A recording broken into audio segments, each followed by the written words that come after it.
Namaskaram everyone, this is Vishwaksen and welcome to Vaka Talks, where we talk about mental health and emotional well-being in different kinds of relationships. We are doing a series on the story of the descent of Mata Ganga, the river Ganga, from heavens onto earth into Patalam, and trying to understand the generational trauma and the story of trauma, generational trauma, how generational trauma goes and dealing with it. Now, Sagara grows up, he takes back his kingdom and he wins over other kingdoms as well. Then he marries, he has two wives, Kesini and Sumati. And then, after a lot of penance, they get 60,001 sons. Kesini gives birth to one son, Asamanjasa, and Sumati gives birth to 60,000. Well, she gives birth to a huge mass that has been divided into 60,000 and uh, basically put in different pots and raised individually as 60,000 sons. So we see here that we have gone to the next generation. So now they don't know what the crisis was. There is no question of the crisis. Everyone is back to normal, back uh, and all the everything is settled down. They are in a very flourishing kingdom. The poison takes effect now. Asamanjasa, he he starts acting out and he acts very entitled. So, and the 60,000 kids of Sumati, they are called, collectively they are called Sagaras, sons of Sagara, Sagaras. And over here among the 60,000, the toxicity is kind of diluted. The toxicity is still there. It is diluted. They also act entitled. They are very they act without a thinking. They are but it is very concentrated in Asamanjasa, and he starts acting out. He starts acting very very entitled. So, and he starts uh, creating havoc. He's throughout his life, from childhood, he grows and he's becoming very very very toxic person. And the other Sagaras, because they are in the presence of Asamanjasa, it is very in comparison they are very mellow, but they themselves are also very entitled. They are also very very stubborn, very proud of themselves. So they also have all the negative qualities, but in a lesser concentration, lesser quantity. So we see when this toxic the generational trauma, the generational toxicity is allowed to brew even in the absence of crisis. This is it either once in a while it stands out in a few people, but in general throughout the system it becomes normalized. So it becomes normalized with the 60,000 kids of Sumati, and it becomes very very potent in the single child of Kesini. So it's not, it does not vanish out of the blue.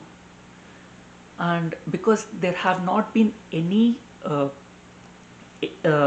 any measures taken to control the toxicity, to eradicate the toxicity, so this toxicity has been allowed to brew, allowed to grow.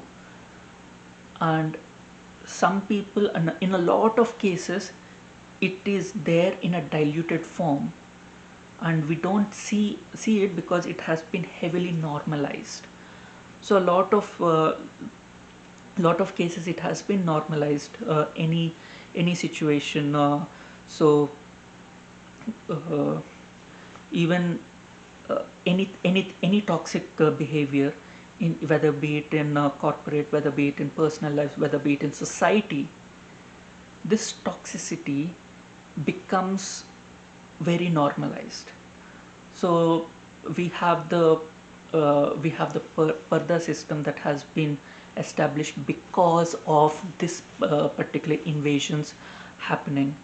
And now that it has been so widespread that it became normal, and not in a lot of societies it is not even seen as being oppressive.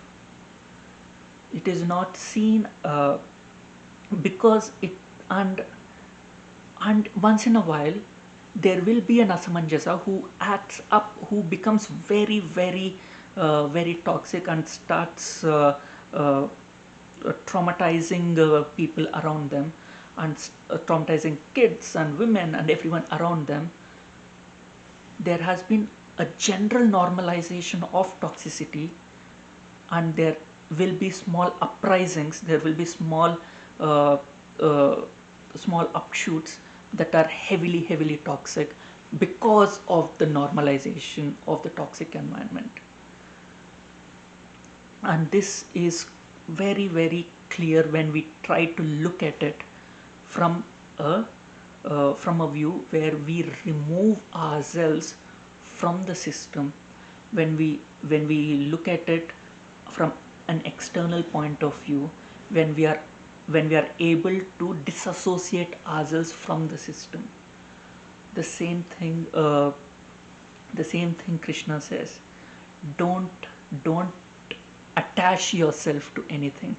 Only when we are able to detach ourselves from all these bonds and that are normalizing a lot of toxicity can we actually see the toxic behavior of the system. We have to separate ourselves. And Lord Krishna, he has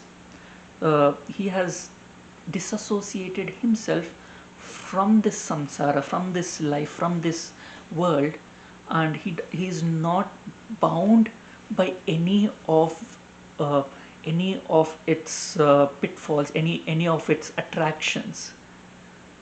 So he is able to discern properly.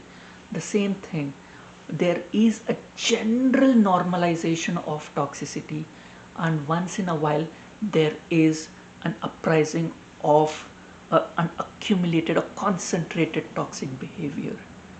Until we deal with the whole generalization, normalization of this toxicity, we cannot stop these small uprisings. There are a lot of people who even preach toxicity in various names, who preach suppression, who preach different atrocities and normalizing it. And and when there are a few radical elements that prop up because of this generalization of entitlement, of a lot of toxic preachings. So when people preach that everyone else is beneath them, they are allowed to look down upon them. And a lot of people, yes, in general the whole community looks down on the others, and there will be someone who basically goes out and directly kills others and without a second thought. So this radicalization is asamanjasa, and the general preaching and acceptance of the toxicity is the sagaras, the 60,000 sagaras. If you like my content, please hit the like button and share your experiences in the comment section below, and please share my videos with people you feel would benefit from my content, and please subscribe to my channel. Thank you. Until we meet again.